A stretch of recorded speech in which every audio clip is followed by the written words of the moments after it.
Coming to you from the Deep South, this is the Blue Collar Leadership Podcast. High-impact leadership is not reserved for leaders, and it has nothing to do with your position, title, or rank. However, it does have everything to do with your character. It's time to climb to the next level and beyond, personally and professionally. Now, let's start making it happen with your host, Mac Story. Today we're on part 4 of my story from there to here. And when we left off last time, I was telling you I had just resigned from my 20-year corporate career in 2008 and was moving into lean consulting. So what had happened was about 4 months before that, when my best boss I ever worked for, plant manager, had asked me to take on the responsibility of quality manager along with my lean manager job. And I didn't really like that too much. And I had told him in advance that I didn't want to do that, but he needed me to do it. And if I was him, I probably would have made the same decision. But he had to make his decision. I had to make mine. So I stayed with him a little while to help him during the transition. And I had told him from day one that I was going to be leaving so that he could prepare for that down the road. So 20 years, at this point, I had never read a leadership book.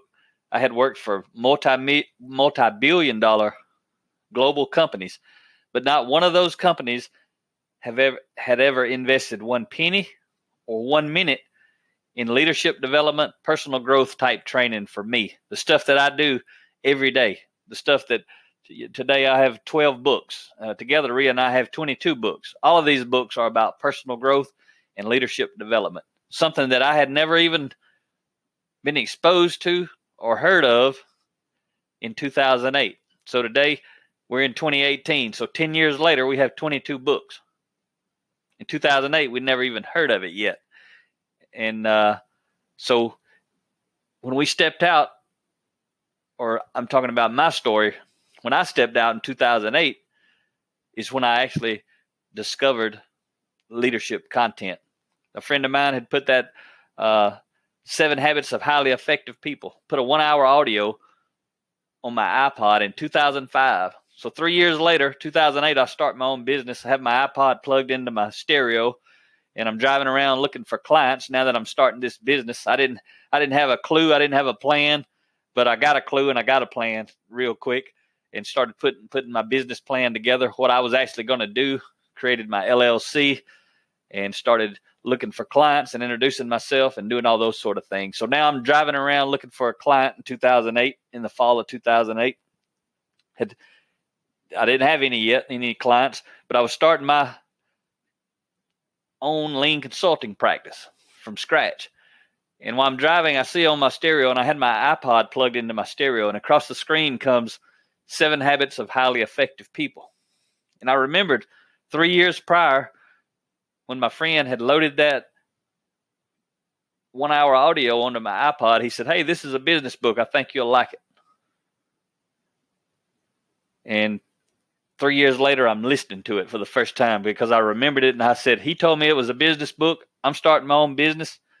Maybe I need to listen to this thing. So I hit play. And that decision changed my life. Influenced me to change my life, right? Deciding to do it didn't change my life. Doing it and then listening to what I was learning and applying what I was learning changed my life. So I started reading, listening to audios, watching videos. I started doing that thing every day in 2008. So now 10 years later, I've been doing it every day for 10 years. That's a lot of days. That's 3,650 days if you just take, an even number, 10 years. That's a lot of self-development, personal growth. But I was just starting my lean consulting business, and I was very effective. A few months later, I was booked full-time. I was somewhere every week in a different manufacturing plant for one company that had four locations and multiple plants, sometimes multiple plants in the different locations. So there's quite a few plants. But I was in one of those plants every week for 4 years. Most of the time, I would get a new team of people, and team is a loosely used term on Monday. It was a group of people. Some of them didn't like me. They hated change. They hated the boss. They found out 5 minutes before that meeting they were going to have to be in there all week. and that sort of stuff. So that's where I really learned to lead, was leading these teams through process improvement, cultural transformation, organizational change, while I was reading and I was doing that stuff. And I had been doing it 3 years before internally inside my own companies where I was working. So I wasn't green, but I was still fairly green to what I was doing then. So I was very successful with that. Booked solid for 4 years and had a lot of fun. But what I did was, as soon as I heard the 7 habits, and I'm going to talk about them later. This is still, again, just my chronological kind of work history. Nothing too motivational, inspiring about it, but I want to put it out there on the front end so anybody that wants to know who I am can go listen to it and kind of hear the path I took. But as soon as I listened to the 7 habits, I decided I'm leading these process improvement teams. I can decide what we do in there. So I'm going to play this audio. I'm going to see what do they think about it. So that's what I done. I took that audio in and I asked the team, I said, hey, I want to use you guys as guinea pigs. I discovered this. I realized I've never heard it. Very interesting to me. And I thought maybe you guys would get value from it too. So basically what I said was, I took my laptop. I had a CD at that time. I stuck the CD in and I said, I'm going to hit play and we're going to listen to this thing for an hour. I said, it might be boring. It might be interesting. I really don't know. But if you'll agree up front, we're going to listen to this thing for an hour and then we're going to discuss it.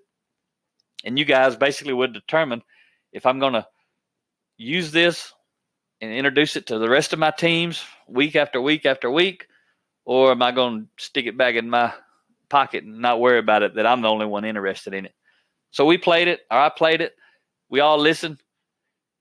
And this team was excited.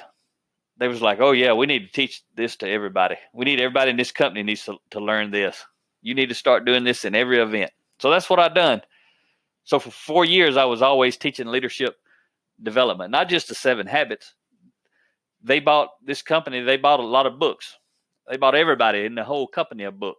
It was over 1,200 people. So they bought everybody books. They bought audios from the 7 habits, Dr. Covey.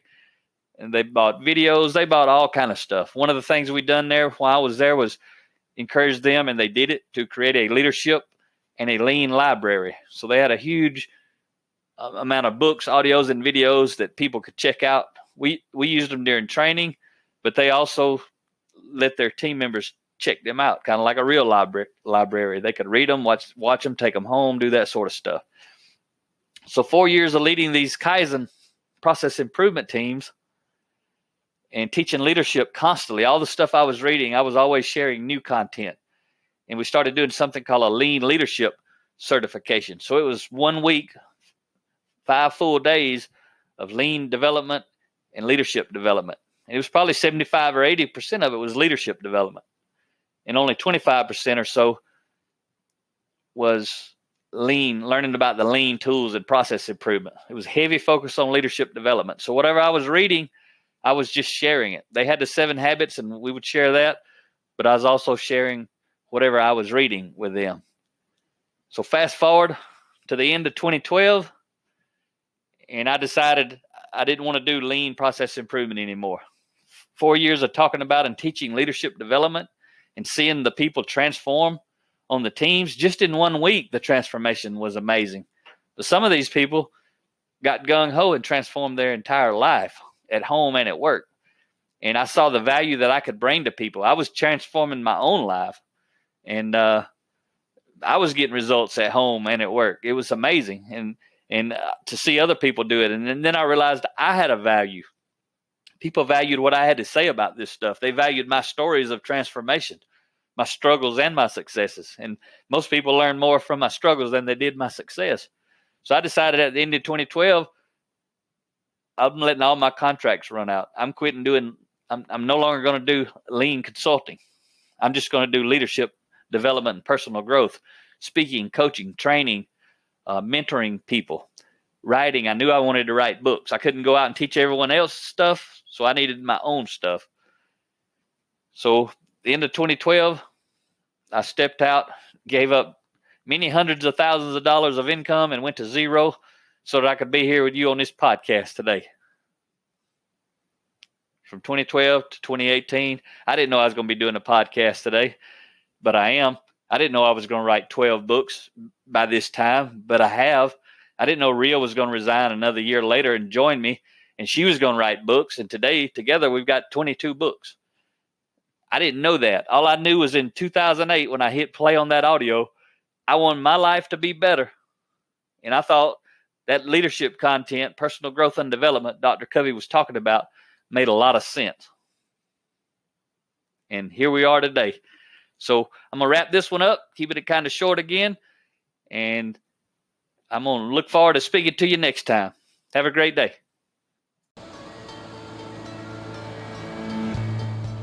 Make it happen or someone else will. It might as well be you. Are you serious about taking your career and your life to the next level and beyond? Check out Mac Story's Blue Collar Leadership Series books and others, now available on audio, along with paperback and ebooks at Amazon, iTunes, and Audible. Please visit bluecollarleadership.com to learn about Mac's books, programs, special offers, certifications, and more. Thank you for listening to the Blue Collar Leadership Podcast.